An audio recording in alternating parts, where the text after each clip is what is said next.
सुख जग नाही,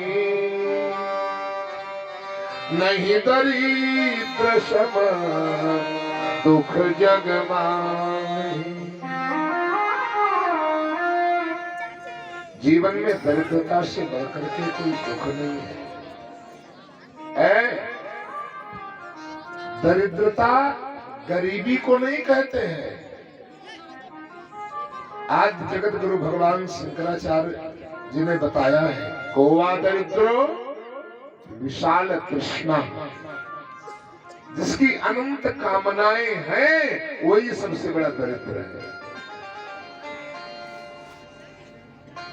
दरखेड़ा की संपत्ति मिल गई तो बोले तिलहर चलो, तिलहर की संपत्ति मिल गई तो बोले शाहजहांपुर चलो, शाहजहांपुर की संपत्ति मिल गई तो बोले लखनऊ चलो, लखनऊ की संपत्ति हो जाए तो बोले अभी दिल्ली में भी एक प्लाट होना चाहिए।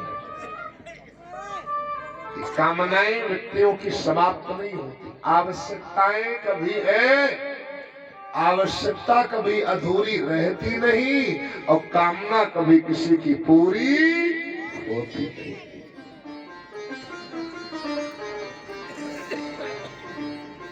अब तन की भूख है, कन की, तन में थोड़ा भूख लगी हो ना, तन की भूख, कन की भूख लगी हो, थोड़ा खा लो, आपको संतुष्टि मिल जाएगी। लेकिन मन में यदि भूख लग गई हो तो पूरे गांव की संपत्ति मिल जाए तो ये संतुष्टि नहीं होती। कामनाएं वैसे ही है। जैसे एक व्यक्ति से कहा गया कि मेढकों की तुलना कोई कर सकता है, तौल कोई कर सकता है, लेकिन कहा मैं तो रोज यही काम करता हूँ, धान तौलता हूँ, गेहूं तौलता हूँ, चना मटर तौलता हूँ। महात्मा ने कहा वो तौलना सरल है, लेकिन मेढक, अरे मैं तौल दूंगा।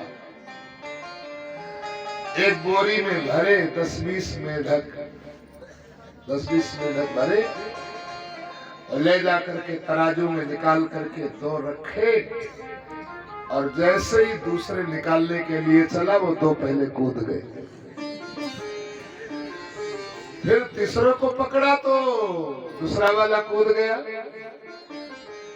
अब जब चौथे को पकड़ा तब तक दूसरा वाला, तीसरा वाला कूद गया। सुबह से शाम हो गई, परेशान हो गया, लेकिन मेढकों की तुलना कर नहीं पाया। ऐसे ही कामनाएं हैं। आप इस बात का अनुभव करना कभी है, आप कभी अनुभव करना। कभी कभी हमें भी लगता है कि यार इससे पहले ज्यादा सुखी थे, आज सुख तो है पर चैन नहीं। सुख तो है, पहले से सुविधा ज्यादा हो गई है, भोग के प्रसाधन ज्यादा हो गए हैं, व्यवस्थाएं ज्यादा हो गई हैं, लेकिन उतना सुकून और ज्यादा छिन गया है। सुकून उतना नहीं। हाय हाय हाय हाय हाय हाय, आज स्थिति आ गई है, पैसे के कारण बाप बेटा को पहचानता नहीं, बेटा बाप को पहचानता नहीं। पड़ोसी के तो बात दूर रखो, टाइम नहीं है। पैसे के लिए विदेश में पड़ा हुआ है, बाप घर में मर रहा है, राम नाम सत्य कंधा लगा करके पड़ोसी जाता है, बेटा अमेरिका इंग्लैंड से आ ही नहीं पाता है तो हो जाता है वापस।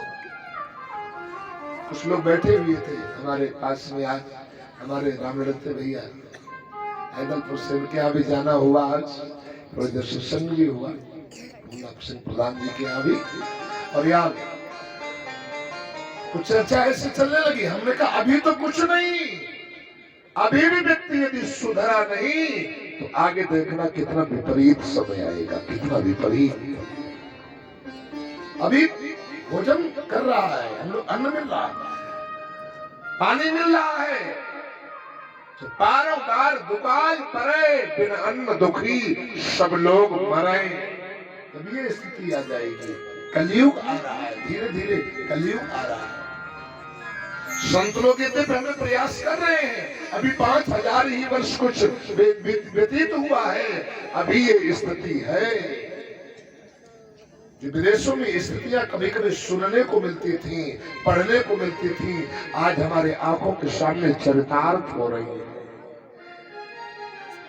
ये पथभ्रष्ट और संस्कारहीन वाले कृत्य और ये नाना प्रकार की जो लीलाएं हैं, ये सुनने को मिलती थी, देखने को नहीं। अब हमारे यहाँ भारत देश में भी, उत्तर प्रदेश में भी देखने को मिल रही है, क्योंकि व्यक्ति इतना व्यस्त है, अपने बेटे के लिए उसको समय नहीं है, अपने बेटी के लिए उसको समय नहीं है। बेटा हमारा कहाँ जा रहा है, क्या कर रहा है, उसके मतलब नहीं है। पैसा ले जा रहा है, लेकिन ये कहाँ लगा रहा है, उसको देखने के लिए हमारे पास समय नहीं है। स्कूल जा रहा है या सिनेमा हॉल जा रहा है, इसको देखने के लिए समय नहीं है, क्योंकि पैसे में, बस पैसे में, पैसे में, पैसे में, पैसे में। सत्संग के लिए समय नहीं है, कथा के लिए समय नहीं है। इसलिए तो अन्य वर्ण, अन्य धर्म सब आगे बढ़ते चले जा रहे हैं, और हमारा जो हिंदुस्तान है उसी का हिंदू एक नहीं हो पा रहा है। कलश यात्रा में कहीं कहीं तो धक्का लगाना पड़ता है, प्रयास करना पड़ता है, तो मुश्किल से लोग तैयार हो पाते हैं। अन्य वर्णों में देखो, अन्य धर्मों में देखो, चाहे वो सिख धर्म हो, चाहे ईसाई धर्म हो, चाहे मुस्लिम धर्म हो, एक बार एक आवाज लगानी पड़ती है, सारे काम विश्राम, सारे काम विराम दे दिए जाते हैं, और हर तन मन धन हर प्रकार से अपने यहाँ तो धर्म में भी राजनीति होना प्रारंभ हो जाती है। राजनीति में धर्म होना चाहिए, लेकिन धर्म में राजनीति नहीं होनी चाहिए। ये धर्म में राजनीति होना प्रारंभ हो गई तो धर्म सुखी नहीं, धर्म दुखी होगा, धर्म परेशान होगा, धर्म रोएगा। धर्म परमात्मा की प्रतिमूर्ति है, सत्य है, नारायण धर्म है, और भगवान नारायण ही जब दुखी होंगे, रोएंगे, तो हम उनकी संतानें सुखी कैसे हो पाएंगे। ईश्वर अंश जीव अविनाशी, चेतन अमल सहज सुख राशि। इसलिए स्थितियां बड़ी विपरीत आ रही है। हम सभी लोगों को जागना चाहिए, थोड़ा जागने का प्रयास करें और अपने कर्तव्य निभाने का प्रयास करें। इसलिए हमारे संत लोग प्रयास करते रहते हैं। संत बड़े परमारथी कांधे धरे बंदूक, हरि नाम का गोला दागे, भाग जाए जमदूत। कई लोग कहते हैं हमसे, महाराज अब दंड आप भी ले लो, दंड आप भी ले लो। हमने कहा वैसे क्या कम दंड मिला है हमको?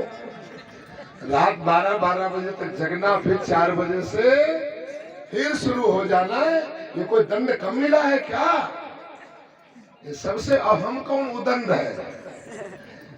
यदि उदंडता के लिए समय कहाँ मिलता है, और न तो उदंडता के लिए समय मिलता है, और न तो उदंडता करते ही अच्छा लगता है, और न तो जो अब हमें उदंडता जो करता है वही अच्छा लगता है। इसका कल्याण कैसे होगा? मेरे कहने का तात्पर्य है, ये सब कैसे आता है? संत के मिलने से विचार आते, व्यवहार आते। संत मिलन सम सुख जग नाहि, नहीं दरिद्र सम दुख जग नाहि। नाम हमारा चले, नाम हमारा चले, आशा हमारी यही है। ये क्या हम बोल रहे थे? ये आस मेरी ना जाए कभी, इस तन से प्राण ये जाए तभी। कब? जब हरि सन्मुख वही कर दे, एक कोर कृपा की कर दे, नारली श्री राधे। भगवान, हम जगह भगवान की याद में स्वयं। अच्छा, नाम तो 2 अक्षर का होता है। राइफल की गोली बड़ी छोटी होती है, लेकिन हाथी को भी बैठा देती है। लेकिन सिस्टम से लग पावे, सिस्टम से लग पावे तब। राइफल की गोली होती है ना, राइफल की गोली से भरी जाती है, और भरने के बाद में फिर दागी जाती है तो हाथी बैठा देती है। और कोई हाथ राइफल में न मारे, हाथ से ही ठिका करके मारे, कुछ उसका असर पड़ेगा? कोई बदलाव आएगा? कुछ नहीं, अपनी स्वेच्छा से नहीं। इसीलिए हरि नाम संत के मुंह से क्यों सुना जाता है, गुरु के मुंह से क्यों सुना जाता है और कान में क्यों सुना जाता है? रामायण में एक चौपाई आई है, जोग जुगुति जप मंत्र प्रभाव करिय तवहि जब करिय दुराव। योग है आपका सफल तभी हो पाएगा जब आप योग को थोड़ा छिपा करके रखो। योग है, साधना है, तपस्या है, इसको बहुत ज्यादा दिखाना नहीं चाहिए। कई लोगों का घंटी और शंख तब ही उच्च स्वर हो जाता है जब 4 से लोग देखते हैं। माला लेके फिर बैठ जाते हैं और फिर देखते भी है, देखे लोग देख रहे हैं कि नहीं देख रहे हैं। और जो जो आदमी देखता है तो हरिओम। आप सबके सामने नहीं, आप अपने को अकेले में देखिए, हम ओम को कितना बुलाते हैं, राम को बुलाते हैं। अकेले में राम याद भजन गाते हैं ना, राम याद आता है, झूठे भजन गाते हैं, भोग याद आते हैं, भगवान याद आते हैं, मीराबाई का गाते हैं, लेकिन मीरा की शिक्षा हमारे समाज को प्रभावित करने के लिए नहीं, भजन समाज को धोखे में डालने के लिए नहीं, भगवान का गाते हैं। भगवान के पुरस्कार और सूरदास जैसी भगवान के प्रति रहेगी वेदना भी कहा जाकर तो लोग कहते महाराज यादें नहीं आती। हम तो कहते एक की याद ऐसा आता है, याद आना जरूर रहा है, भुलाना चाहो तो भी भूल नहीं पाते। एक वो गीत मैंने सुना था, तो भूलना तो चाहा लेकिन भुला न पाया। ये स्थिति आ जाती है कब? ये स्थिति आ जाती है कब? जब निरंतर हमारा अभ्यास भगवान में चलता है, तब लोगों का सिकवा चलता है। एक बात बताओ महाराज, जब हम भजन करने बैठते हैं तो हमारा मन संसार में काहे जाता है? मन लगता ही नहीं है। हमने कहा ईमानदारी से अपने आप विचार करो, अपने अंदर अपने से पूछो कि मन के द्वारा आप ज्यादा इस मन को ज्यादा संसार में लगाते हो या परिवार में लगाते हो या भगवान में लगाते हो? तो हमारे अंदर की आत्मा हमें जवाब देगी कि जितना परिवार में, संसार में, इधर उधर की बातों में लगाते हैं, उससे चौथियाई भी, उतना चौथियाई भी, उसके आधा भी समय हम भगवान में नहीं लगाते। एक दिन ऐसा आएगा ना, एक दिन ऐसा आएगा ना, जो लोग कहते हैं मन हमारा लगता नहीं, नियम संयम सदगुरु के द्वारा ध्यान और उसका विधान जो प्राप्त करके और भजन करना प्रारंभ कर दे, तो एक दिन मन अलग जाएगा नहीं, मन दूर भागेगा नहीं, मन हटेगा नहीं। ये गारंटी के साथ मैं कह रहा हूँ और ये अनुभव के साथ मैं कह रहा हूँ। यदि आपका अभ्यास हो जाए, मन वहीं जाता है बार बार, कहाँ? जहाँ आपका अभ्यास होता है। और मन वहीं जाता है बार बार जिससे आपका प्रेम होता है। बेटे से प्रेम है ना अंदर से, इसीलिए मन बेटे में बार बार जाता है। पत्नी से प्रेम है अंदर से, इसीलिए बार बार उसमें मन जाता है। मकान से प्रेम है, इसीलिए बार बार उसमें मन जाता है। मोबाइल में हमारा प्रेम है, इसीलिए तो मन मोबाइल में बार बार है। 15 मिनट के लिए मोबाइल न मिले और दिखाई न पड़े, आधे लोग अरे मोबाइल हमारा, ऐसे पागल जैसे हो जाते हैं, प्राण चले जाए, देख लेते हैं सुकून मिल गया।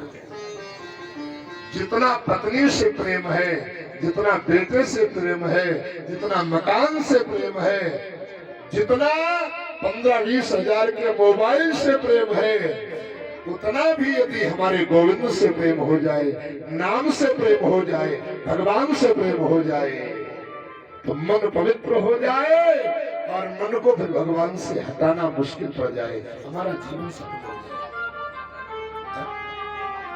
अभी हम लोग जो भजन गाते हैं ना वो झूठे भजन गाते हैं। हम लोग जो भजन तो मीराबाई का गाते हैं, लेकिन मीरा की जैसी चाह हमारे अंदर कहाँ है। भजन तो सूरदास रसखान का गाते हैं, लेकिन रसखान और सूरदास जैसी भगवान के प्रति विरह की वेदना अभी कहाँ जागृत हुई। तो नकली भजन होगा। अंदर की आवाज आनी चाहिए। राधा कृष्ण कहे, राधा कृष्ण के अंदर की आवाज आनी चाहिए। नाम आपके सामने गूंजना चाहिए। साधना आह कैसे कैसे भगवान की भक्ति। अभी तो भक्ति का श्री गणेश भी नहीं हुआ है हमारे जीवन में। आपके जीवन में अहंकार भले ही हो गया हो, यहाँ हम भी भगत हैं, वास्तविकता ये देखी जाए तो भक्ति का ककेरा भी अभी शुरुआत नहीं हो पाया है। भक्ति का ककेरा भी शुरुआत जब नस नस में रंग रंग में आपके नाम समाहित हो जाए और बोलने लगे। जब आपको इधर उधर की बातें अच्छी न लगे, परपंच की बातें अच्छी न लगे, इधर उधर की कोई चीजें अच्छी न लगे, बात हम आपसे आप हमसे कर रहे हो, लेकिन आपका प्रेम आपका मन आपके इष्ट में लगा हो, आपके नाम में लगा हो। तो कबीरदास जी कहते हैं माला तो कर में फिरे, अजीब फिरे मुख माही, मनुआ तो जग में फिरे, भैया ये तो सुमिरन नाहे। हाथ में तो माला चल रहा है, लेकिन अंदर कुछ और चल रहा है। एक ने हमसे पूछा कि महाराज जी आप कथा करते समय माला जपते रहते हो, इसमें क्या कहते हो? हमने कहा कथा करते समय जब यज्ञ होती है कोई दूसरा मंत्र नहीं, एक ही मंत्र चलता है, माल आ माल आ माल आ माल आ माल आ, बस यही, क्योंकि माल की आवश्यकता पड़ती है ना। माल देखने में तो ऊपर से माला चल रहा है, लेकिन अंदर से मंत्र चल रहा, माल आ माल आ माला। माल के बिना तो कुछ चलने वाला भी नहीं। अब देखने तो माला चले, लेकिन अंदर हमारे क्या चल रहा है? अंदर परमात्मा का नाम चल रहा है कि नहीं चल रहा है? रात में जब हम सोए ना, रात में जब सोए ना तो दुनिया को उल्टे सीधे मोबाइल में चलाए, दृश्य न देखे। यदि वास्तविक भक्ति करना चाहते हो तो आ जाओ हमारी लाइफ में, मैं आपको करना सिखाऊंगा, जीवन बदल जाएगा, आनंद आ जाएगा। कादुन्नी भैया तुम्हारे समझ में आ गया कुछ? क्या है? आज आया? चलो ठीक है। नाम जब हमने तो हमारे सामने नाम चलना चाहिए। रात में जब हम सोए ना तो व्यर्थ की बातों में क्या फायदा? कई लोग घंटों मोबाइल से बतियाते हैं, और विशेषकर हमारे सामने जब मोबाइल से बात करता हुआ कोई नजर आता है, हमें बड़ा बुरा लगता है भैया, डर के मारे कह नहीं पाता हूँ, बड़े नाराज हो जाओ, चाहे आप हो चाहे आप हो चाहे, लेकिन अंदर से एकदम इच्छा होती है जल्दी जल्दी हमारे पास से टल जाए उतने बढ़िया। तू प्राय आप लोगों से निवेदन करूं, किसी संत के पास में जब आप जाए ना या कहीं मंदिर में जाए तो थोड़ी देर के लिए मोबाइल को या तो आप स्विच ऑफ कर ले, स्विच ऑफ नहीं वहां वाइब्रेट कर ले, वाइब्रेट कर ले। और यदि बहुत ज्यादा तुम्हारी फैक्ट्रियां बंद हो रही है मोबाइल के बिना, तो उसके पास संत के पास जाइए, कल्याण चाह जाओ। और उतनी देर के लिए मोबाइल थोड़ा अलग कर लो। मान लो कदाचित वाइब्रेट मोबाइल है और आपका बार बार आ रहा है, तो आप उसके पास से अलग हट जाओ, और जहां जाने से जितनी दूर, ये कथा नहीं सुना रहा हूं, ये आप बीती सुना रहा हूं, और ये आपको सिखा रहा हूं, ये सिखा रहा हूं, भक्ति का ककेरा सिखा रहा हूं। भक्ति कैसे श्री गणेश, क्योंकि भगति तात अनुपम सुख मूला, इसलिए मिल ही जो संत होई अनुकूला। भक्ति समस्त सुखों का मूल है। प्राणी को भी सुखी कर देती है। भक्ति सुख का स्वरूप ही है, लेकिन कब? जब किसी संत के परामर्श के अनुसार भक्ति हो। संत के